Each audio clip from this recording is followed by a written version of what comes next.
क्या आपने कभी सोचा है कि मृत्यु के बाद आत्मा कहाँ जाती है? क्या वह बस खत्म हो जाती है या फिर किसी अनदेखी दुनिया में प्रवेश करती है? भारतीय शास्त्र इस प्रश्न का उत्तर बड़े ही रहस्यमयी ढंग से देते हैं। गरुड़ पुराण और महाभारत में एक ऐसे लोक का उल्लेख है जहां मृत्यु के बाद आत्माएं पहुंचती हैं। इसे कहते हैं पितृलोक। पितृलोक कोई काल्पनिक जगह नहीं, बल्कि हमारे अस्तित्व और ब्रह्मांडीय व्यवस्था का एक सूक्ष्म आयाम है। यह वह लोक है जहां हमारे पूर्वज रहते हैं और जहां से वे हमारे जीवन पर गहरा प्रभाव डालते हैं। आश्चर्य की बात यह है कि शास्त्र कहते हैं पितृपक्ष के दिनों में यह द्वार खुलता है और हमारी प्रार्थनाएं, श्राद्ध और तर्पण सीधे उन तक पहुंचते हैं। गरुड़ पुराण में यमराज के दूतों, आत्मा की यात्रा और पितृलोक के मार्ग का बड़ा ही विस्तार से वर्णन है। वहीं महाभारत हमें यह सिखाता है कि पूर्वजों का सम्मान केवल एक संस्कार नहीं, बल्कि आत्मा और कुल की उन्नति के लिए एक आवश्यक साधना है। इस वीडियो में हम 3 रहस्यों की परत खोलेंगे। 1. आत्मा की यात्रा मृत्यु के बाद। गरुड़ पुराण के अनुसार आत्मा किन मार्गों से गुजरकर पितृलोक तक पहुंचती है। 2. पितृलोक का रहस्य, वहां जीवन कैसा है, आत्माएं कैसे रहती हैं और किस रूप में हमारे श्राद्ध को स्वीकार करती हैं। 3. महाभारत की कथाएं, कैसे पितरों का आशीर्वाद या शाप मनुष्य के जीवन को बदल सकता है। ये यात्रा सिर्फ पौराणिक कथाओं की चर्चा नहीं होगी, बल्कि हमारे भीतर यह सवाल भी उठाएगी, क्या मैं अपने पितरों से जुड़ा हुआ हूं? क्या मेरे जीवन की समस्याओं की जड़ कहीं मेरे पूर्वजों की अधूरी इच्छाओं में तो नहीं छिपी? तो आइए तैयार हो जाइए इस रहस्यमयी यात्रा पर चलने के लिए, जहां हम मृत्यु के बाद की दुनिया, पितृलोक के रहस्य और हमारे जीवन पर उसके प्रभाव को समझेंगे। हम जब पौराणिक ग्रंथों की ओर देखते हैं तो पितृलोक केवल एक स्थान का विवरण नहीं मिलता। वह एक न्याय प्रक्रिया, संबंध नेटवर्क और आत्मा की यात्रा का समग्र दर्शन मिलता है। गरुड़ पुराण, जो मृत्यु लोक और रोग निवारण, कर्म परिणाम की सूक्ष्म कथाओं में विख्यात है, वहां पितृलोक का वर्णन विस्तृत और तकनीकी है। मृत्यु के पश्चात आत्मा का मार्ग, यम के द्वार, न्याय की तराजू और अंततः पितरों के पास पहुंचने की प्रक्रिया, ये सब क्रमबद्ध रूप से बताए गए हैं। गरुड़ पुराण का एक प्रमुख संदेश यह है कि मृत्यु के बाद की यात्रा आकस्मिक नहीं होती। वह कर्मों, संस्कारों और इच्छाओं का प्रकार्य है। आत्मा का शरीर छोड़ने के बाद भी उसके अनुराग, अनुष्ठानिक दायित्व और अवशिष्ट इच्छाएं उसे बंधे रखती हैं।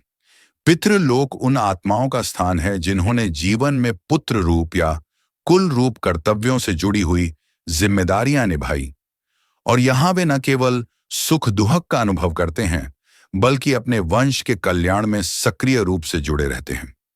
महाभारत में पितृ माता पिता, रजत यज्ञों से लेकर युद्ध नीति तक कई किस्से इस बात पर प्रकाश डालते हैं कि कैसे पिता या पूर्वजों की शापना, आशीर्वाद या अधूरी दी हुई क्रिया आने वाली पीढ़ियों पर प्रभाव डाल सकती है। उदाहरण के रूप में पितरों की अनुत्तरित इच्छाएं परिवार में असंतुलन पैदा कर सकती हैं, वहीं समय पर श्राद्ध और तर्पण द्वारा उनकी शांति संभव है। यह न केवल संस्कार के रूप में, बल्कि ऊर्जा के आयाम में भी सिद्ध है। संस्कृत दार्शनिक परिप्रेक्ष्य में पितृलोक को केवल बाहरी लोक न मानकर आंतरिक रूप से समझना जरूरी है। अद्वैत और पुराण दोनों शास्त्र बताते हैं कि लोक श्रेणियां स्थायी नहीं, वे चेतना के विविध स्तर हैं। पितृलोक वह सूक्ष्म स्तर है जहां वंश की स्मृति, पारिवारिक संस्कार और भावनात्मक आधार मौजूद रहते हैं। यहां से जो शक्ति आती है वह न केवल पूजा पाठ से जुड़ी होती है, बल्कि आत्मिक उत्तरदायित्व, कथाएं और सम्मत परंपराएं भी हैं। एक ऐसा जलस्रोत जिससे पीढ़ियां अपनी पहचान, कर्म प्रवृत्तियों और बाधाओं का उत्तर खोजती हैं। यहां एक रूपक उपयोगी होगा। यदि मानव जीवन एक वृक्ष है तो पितृलोक उसकी जड़ें हैं, दिखाई नहीं देती, पर वृक्ष की सेहत उन्हीं पर निर्भर करती है। यदि जड़ों में कचरा, अधूरी शक्ति, अपूर्ण अनुष्ठान, अनुत्तरित कृत्य भरा हो तो ऊपरी वृक्ष बेजान दिखेगा। श्राद्ध और तर्पण उन जड़ों की सफाई, पुनरुज्जीवन और पोषण के साधन हैं। आध्यात्मिक परंपराएं हमें यह भी सिखाती हैं कि पितृलोक और उससे जुड़ी प्रक्रियाएं केवल भय या दोष हटाने के साधन नहीं हैं, वे संबंध सुधार के अभ्यास हैं। पूर्वजों के साथ संवाद पुनर्स्थापित करना, पीढ़ियों के बंधन को पवित्र करना और अगली पीढ़ी को एक साफ आध्यात्मिक विरासत देना। गरुड़ पुराण और महाभारत दोनों में यह स्पष्ट है। श्राद्ध केवल बाह्य कर्म नहीं, बल्कि आत्मा के आयाम में सहयोग, पुनर्भोज और समन्वय का माध्यम है। अगले भाग में हम वास्तविक आत्मा की यात्रा पर गहराई से उतरेंगे। गरुड़ पुराण के विवरणानुसार मृत्यु के बाद कौन से द्वार आते हैं, यमराज के दूत क्या मांगते हैं और पितृलोक तक पहुंचने की सूक्ष्म प्रक्रियाएं कैसी होती हैं। कल्पना कीजिए एक यात्री जो अंधेरी रात में एक अनजाने मार्ग पर निकलता है।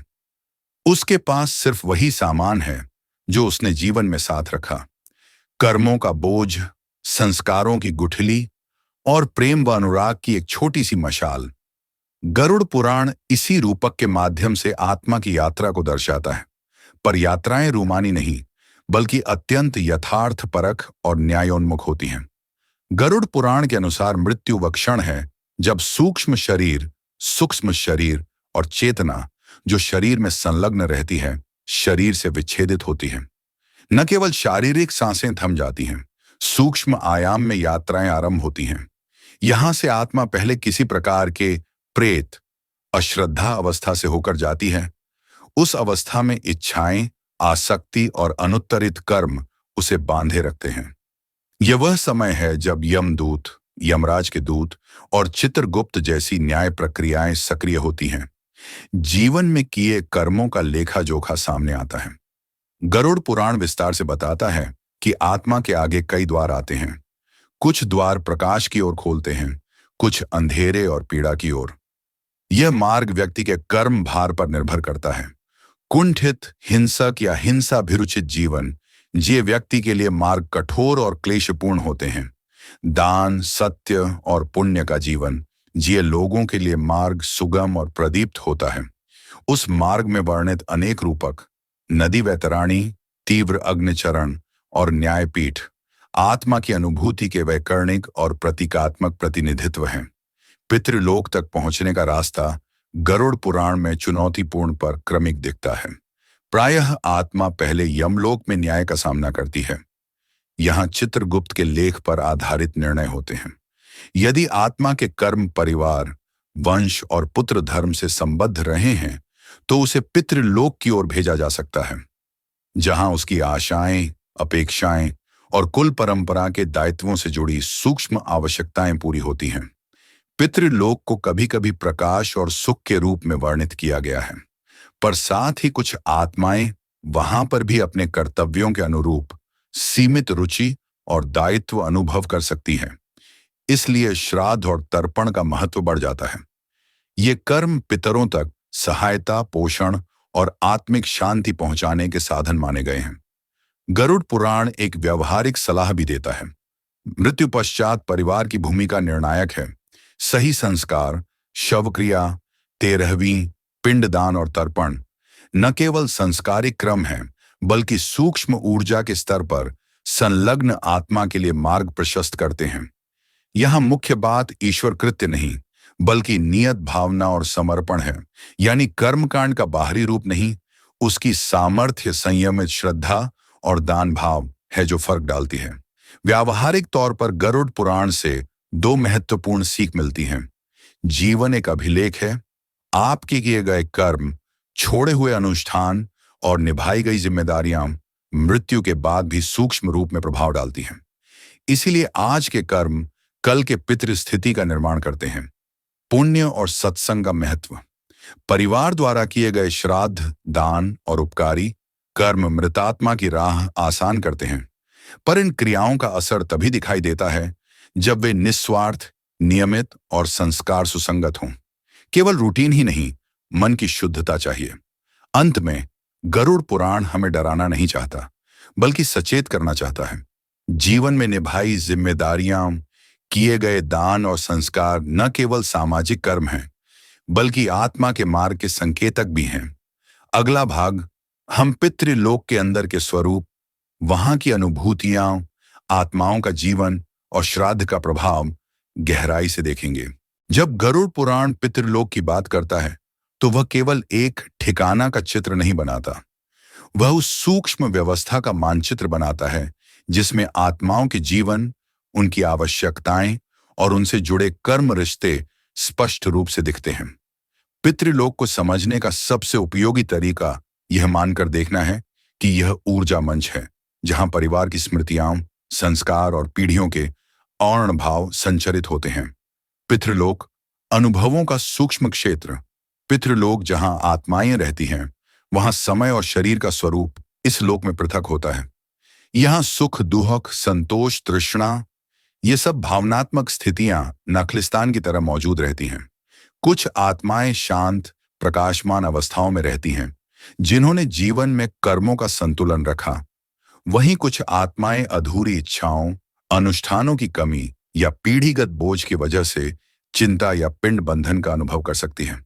गरुड़ पुराण इन सूक्ष्म भोगों का वर्णन प्रतीकात्मक रूप में करता है, पर भाव यही है कि आत्मा को भी पोषण और शांति की आवश्यकता होती है। श्राद्ध, पिंडदान और तर्पण सूक्ष्म प्रभाव का तंत्र शास्त्र इस बात पर बार बार जोर देते हैं कि श्राद्ध केवल बहिर्मुखी कर्मकांड नहीं, यह सूक्ष्म ऊर्जा में दाता पात्रों के लिए सहयोग भेजने का एक माध्यम है। प्रमुख क्रियाएं हैं पिंडदान, पिंड प्रस्तुति, चावल पिंड जिन्हें मृत आत्मा के नाम से समर्पित किया जाता है, इसे आत्मा का भोजनिक रूप माना जाता है। तर्पण, जल अर्पण, जल समर्पण से आत्मा को तृप्त करने और उसके पथ प्रवेश को सुगम करने का संस्कार। भोजन दान, ब्राह्मण भोजन, ब्राह्मणों या व्रतियों को भोजन देकर श्राद्ध का पुण्य व्यापक रूप में प्रसारित किया जाता है। दान और पुण्य कर्म, आग्निदान, दान और धर्म कर्म से उत्पन्न पुण्य ऊर्जा पूर्वजों तक पहुंचना माना गया है। गरुड़ पुराण बताता है कि इन क्रियाओं का प्रभाव तभी तीव्र होता है जब उनकी भावना पवित्र, निस्वार्थ और नियमित हो। शुद्ध मन से किया गया पात्र दान सूक्ष्म रूप में पुण्य ऊर्जा उत्पन्न करता है जो मृतात्मा के मार्ग और स्थितियों को बेहतर बना देता है। श्राद्ध के परिणाम। जीवन पर प्रभाव। पितृकृतियों का असर केवल मृतात्मा पर ही नहीं, जीवितों पर भी होता है। शास्त्र और लोक कथाएं यह बताती हैं कि पूर्वजों की संतुष्टि परिवार में समृद्धि, मानसिक स्थिरता और कल्याण लाती है। वहीं अधूरा कर्तव्य या अनुत्तरित इच्छा पीढ़ियों में बाधा, दुर्भाग्य या मानसिक असंतुलन का कारण बन सकती है। इसलिए श्राद्ध को पारिवारिक तांत्रिक ऊर्जा की सफाई जैसा माना गया है। यह जड़ों को पोषित कर ऊपरी वृक्ष परिवार को स्वस्थ बनाता है। महाभारत की दृष्टि, कथाएं और संकेत। महाभारत में पितृगाथाएं और पूर्वजों के आशीर्वाद, शाप का प्रभाव बार बार चित्रित होता है। शास्त्रीय कहानियां यह सिखाती हैं कि पूर्वजों के साथ संबंध केवल भावनात्मक नहीं, वे कर्म काया के रूप में आगे तक चलते हैं। महाभारत की अनेक घटनाएं यह दर्शाती हैं कि किस प्रकार कुल दायित्व और पूर्वजों के अनुष्ठान परिवार की गति को निर्धारित करते हैं। ऐसे संदर्भ दर्शाते हैं कि श्राद्ध प्रथाएं, विधिवत और श्रद्धापूर्वक अनुष्ठान पारिवारिक कर्म सूत्र को संतुलित करती हैं। व्यवहारिक निर्देश कैसे करें। सारांशात्मक, श्रद्धापूर्ण शैली। नियत समय। पितृपक्ष के 15 दिनों में विशेष श्राद्ध करें, परंतु यदि किसी कारण से न कर पाएं तो किसी उपयुक्त तिथि पर पिंड दान तथा दान अवश्य करें। साधारण अनुष्ठान। शांत स्थान पर साफ कपड़ा बिछाकर पिंड रखें, जल अर्पित करें, परिवार के नामों का स्मरण कर मन से समर्पण करें। दान और भोज। गरीबों, ब्राह्मणों या व्रतियों को भोजन, वस्त्र व दान दें। यह पुण्य ऊर्जा पूर्वजों तक पहुंचता है। आंतरिक आयाम। अनुष्ठान के साथ मन में क्षमा भाव, अनुराग और पूर्वजों के प्रति कृतज्ञता रखें। यह बाहरी कर्मों से अधिक प्रभावी है। सावधानियां और आचरण। अनुष्ठान दिखावा या व्यापार न बने। उद्देश्य शुद्ध और निस्वार्थ होना चाहिए। श्राद्ध का उपयोग केवल भौतिक लाभ के लिए न करें। शास्त्र स्पष्ट करते हैं कि शुद्ध इरादे का फल ही स्थायी व सुंदर होता है। मानसिक रूप से पूर्वजों से संवाद करें। शांत ध्यान, उनके नामों का स्मरण और आशीर्वाद हेतु प्रार्थना भी अत्यंत प्रभावी मानी जाती है। यह भाग बताता है कि पितृलोक एक जीवित राहत तंत्र है, जहां पर हमारी क्रियाएं और संस्कार गहरे प्रभाव छोड़ते हैं। और गरुड़ पुराण के निर्देश हमें यह सिखाते हैं कि सही भावना, नियत और समर्पण से हम अपने पूर्वजों के मार्ग को सुगम कर सकते हैं तथा अपने परिवार के भाग्य को संतुलित कर सकते हैं। महाभारत में पितरों का प्रभाव बार बार चलता है, न केवल पौराणिक घटनाओं के रूप में, बल्कि यह बताने के लिए कि कैसे एक पीढ़ी की अधूरी इच्छाएं, वचन, व्रत या अनुष्ठान अगली पीढ़ियों के भाग्य में घाव या वरदान बनकर उभरते हैं। महाभारत की कथाएं हमें यह दिखाती हैं कि कभी-कभी एक वंश की असंतुष्ट विधियां संपूर्ण कुल पर संकट डाल देती हैं, और वहीं सही समय पर किए गए श्राद्ध, कर्म, तप और क्षमा से वह संतुलन लौट आता है। इसी कारण शास्त्रों ने पितृ श्रद्धा को केवल अनुष्ठान नहीं, बल्कि कुल संरक्षण का औजार कहा है। एक प्रासंगिक दृष्टांत, महाकाव्य में ऐसे अनेक प्रसंग मिलते हैं जहां पूर्वजों के दोष या वचन, व्रत का बोझ उतराकर ही परिवार आगे बढ़ पाता है। ये पढ़ने समझने की बात है। शाप और आशीर्वाद केवल अलंकारिक घटनाएं नहीं, बल्कि सामाजिक मनोवैज्ञानिक वास्तविकताएं भी हैं। पूर्वकालीन पकड़ी हुई भावनाएं, अपरिवर्तित आरोप और छोड़ दिए गए धार्मिक कर्तव्य पीढ़ियों के व्यवहार में झलकती हैं। इसलिए ग्रंथ सदैव यह कहते हैं, पूर्वजों से जुद्धाव को ठीक करना न सिर्फ धार्मिक संतुष्टि है, बल्कि पारिवारिक स्वास्थ्य का उपाय भी है। अब यह सब आधुनिक जीवन में कैसे लागू करें? शास्त्रीय परंपरागत उपाय, व्यवहारिक, सरल। 1. तर्पण, जल अर्पण। किसी पवित्र नदी या घर पर रखे हुए जल से 3 बार तर्पण करें, प्रतिनाम पद्वति संकल्प के साथ। अगर नदी पास न हो तो शुद्ध जल का उपयोग घर की छोटी कटोरे में करें। 2. पिंडदान, श्राद्ध भोजन। किसी शांत स्थान पर पिंड, चावल, जौ, तिल से बने छोटे भोग अर्पित करके मन से समर्पण करें। उसके बाद दान भोजन गरीबों या ब्राह्मणों को कर दें। 3. नाम स्मरण और प्रार्थना। परिवार के पूर्वजों के नाम लेकर उनके नितांत हित की प्रार्थना करें। सहृदय भाव सबसे अधिक असरदार माना जाता है। 4. दान और पुण्य कर्म। अनाथालय, वृद्धाश्रम या शिक्षा संबंधी दान करके श्राद्ध का पुण्य भेजा जा सकता है। शास्त्रों में यह अत्यंत मान्य विकल्प है जब पारंपरिक अनुष्ठान संभव न हो। आधुनिक और मनोवैज्ञानिक अनुप्रयोग, समकालीन परिप्रेक्ष्य। 1. स्मृति निर्मोचन, रिचुअल एज साइकोथेरेपी। श्राद्ध तर्पण का एक आयाम यह भी है कि पारिवारिक स्मृतियों को सम्मान देकर अनरिजॉल्व्ड ग्रीफ, क्रोध को बाहर निकाला जाता है। यह थेरेप्यूटिक कैथारसिस का काम करता है। 2. कुल कथा का लेखा जोखा। परिवार की कथाएं, रोजमर्रा की मान्यताएं और छुपे रहन सहन जो अगली पीढ़ियों को प्रभावित कर रहे हैं, इन्हें पहचान कर उनसे संवाद करना, किसी वार्षिक श्राद्ध समारोह में साझा करना परिवर्तन लाता है। 3. समस्याओं की जड़ तलाशें। गरीबी, असफलता या मानसिक असंतुलन हमेशा पितृशाप जैसा नहीं होता, पर कभी-कभी पारिवारिक पैटर्न और अधूरा अनुष्ठान मानसिक भार बढ़ाते हैं। इन्हें समझकर समुचित कर्म और इलाज मिल सकता है। सरल, घर पर करने योग्य अनुष्ठान। 5 स्टेप गाइड शुरुआत के लिए। 1. सुबह सुबह साफ स्थान पर बैठें। 1 कप शुद्ध जल, थोड़ा तिल, चावल और दीप रखें। 2. अपने पूर्वजों के नाम लें, जो भी याद हों, और मन में उनसे क्षमा व आशीर्वाद की कामना करें। 3. जल से तर्पण करें। 3 बार शांत मन से जल अर्पित करें और कहें, इति तर्पयामि, या सरल मनोभाव। 4.